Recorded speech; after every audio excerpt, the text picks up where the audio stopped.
Pride and Prejudice by Jane Austen opens with the news that Mr. Bingley, a wealthy unmarried gentleman, has taken the nearby Netherfield Hall. Now, the Bennet family are incredibly excited about this because they're hoping that Mr. Bingley is going to marry one of their 5 daughters. The Bennets meet Mr. Bingley at a ball, and it goes very well. Jane Bennet, the eldest of the daughters, gets on very well with Mr. Bingley, and there seems to be a real spark there.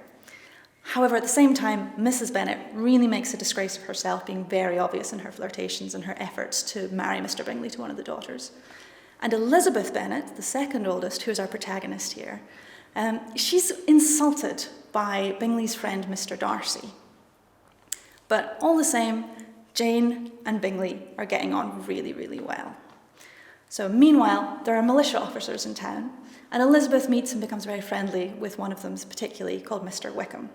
Now, Wickham knew Darcy in his childhood, and he tells Elizabeth a lot of stories about Darcy and how he feels really badly treated by Darcy.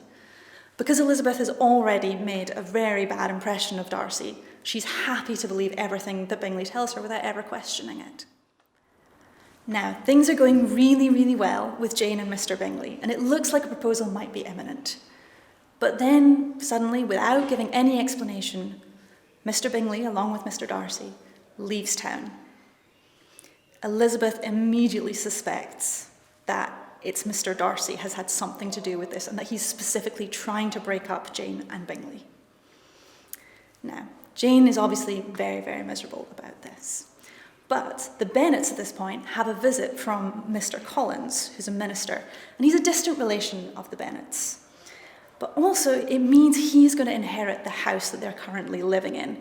So it would be very advantageous for him to marry one of the Bennet daughters. And it's made explicit that that's why he's there.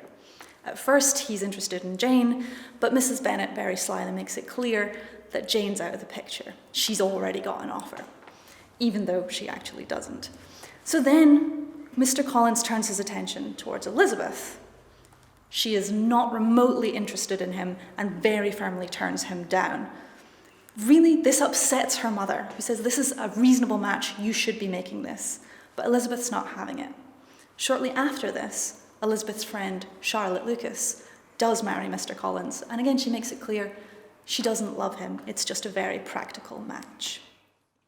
So once Charlotte and Mr. Collins are married, Elizabeth goes to visit them, and they are staying very nearby Lady Catherine de Bourgh, Mr. Darcy's aunt, and so Elizabeth meets Darcy a lot while she's there. They're going a little bit closer now, and quite out of the blue, Mr. Darcy proposes to Elizabeth.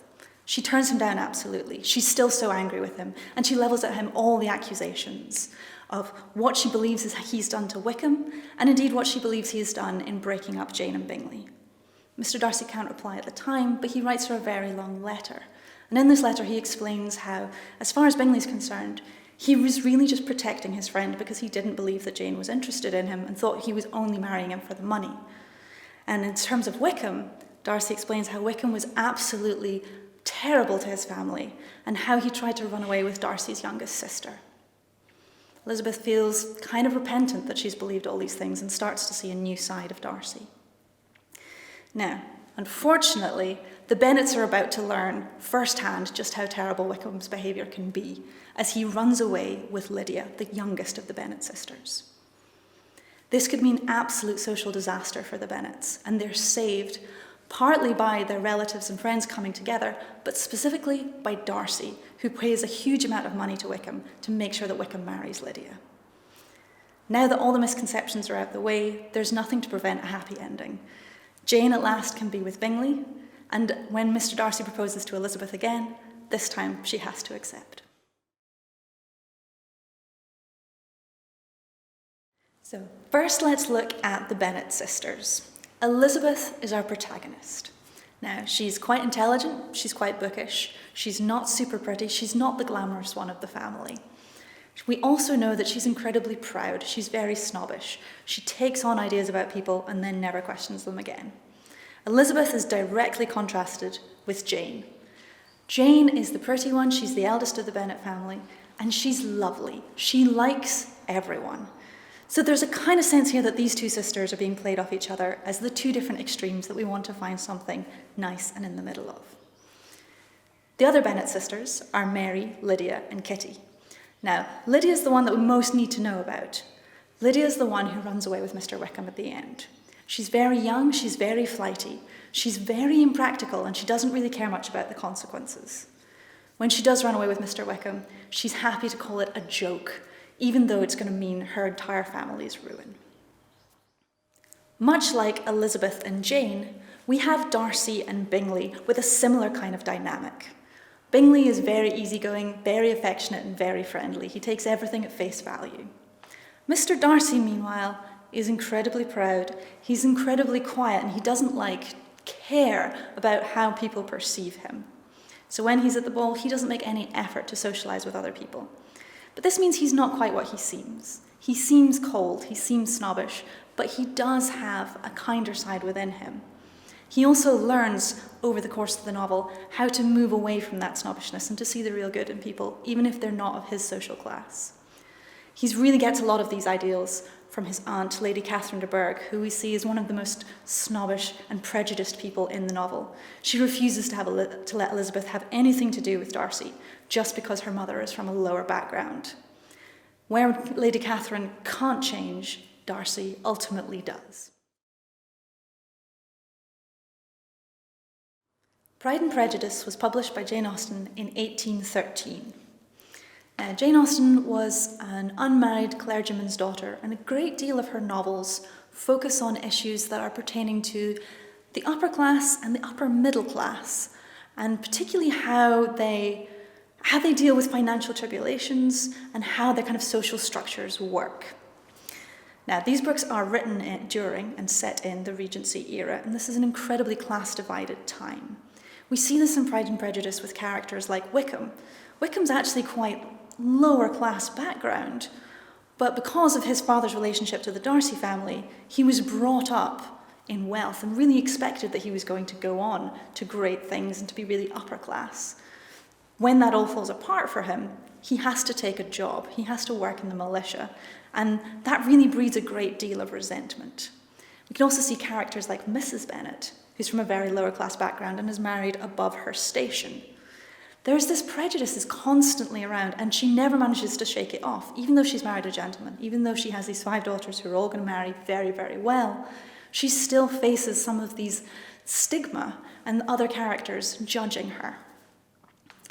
The other thing that's incredibly apparent about this class division is the gender division at this time.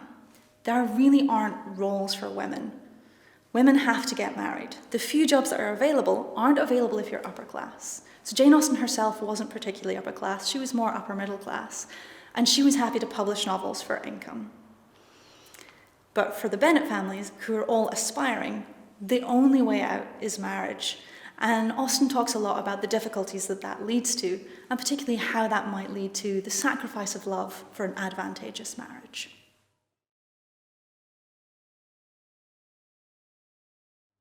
So one of the main themes of Pride and Prejudice is, perhaps unsurprisingly, pride and prejudice. Now, pride we're very straightforward with. We know about characters like Elizabeth and Mr. Darcy thinking they're a little bit better than everyone else. But this word prejudice needs a little bit of unpacking. Today, when we think of prejudice, we tend to think about the kind of assumptions people make towards people who are different, perhaps people of a different race or gender. However, to Austen, it means something a little bit different.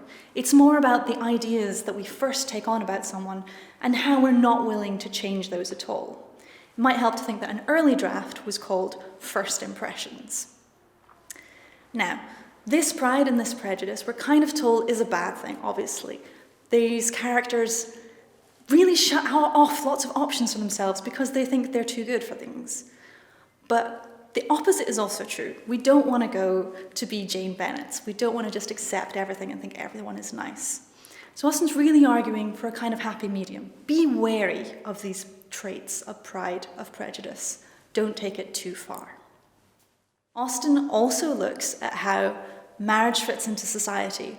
And when marriage is playing such a vital role in society, how does love interact with marriage? We get many different models of marriage in this book. So, for instance, we see the courtship and marriage of Charlotte Lucas and Mr. Collins. And Charlotte explicitly says to Elizabeth, "I am not romantic. I only wanted a safe home." So what Charlotte is seeing marriage as is simply a way to secure her future. She doesn't love Mr. Collins. There is no romance there whatsoever. Is this really a practical solution? Elizabeth certainly doesn't feel so, and it seems that the narrative of the novel doesn't really endorse this model of marriage. There's another warning against a convenient marriage in Mr. and Mrs. Bennet. Now, Mr. Bennet is very serious, he's very quiet, he's a little bit sarcastic. Mrs. Bennet is silly, she's flighty. And we're told very early on in the novel that despite living together for all these years, they never really understand each other. So when Mr. Collins does propose to Elizabeth, and she has the opportunity for this reasonable, financially advantageous marriage, while Mrs. Bennet is saying, yes, go for it, Mr. Bennet says, don't do it, because he knows what it is to be in a loveless marriage. Of course, there is the danger of going too far the other way, of just pursuing every romantic whim and impulse, and that's where we get Lydia Bennet and indeed Mr. Wickham. That's not a good marriage, that's not one that's going to last well. Again, Austen is always about this happy medium, this compromise. Yes, be sensible, but also remember love, it's important.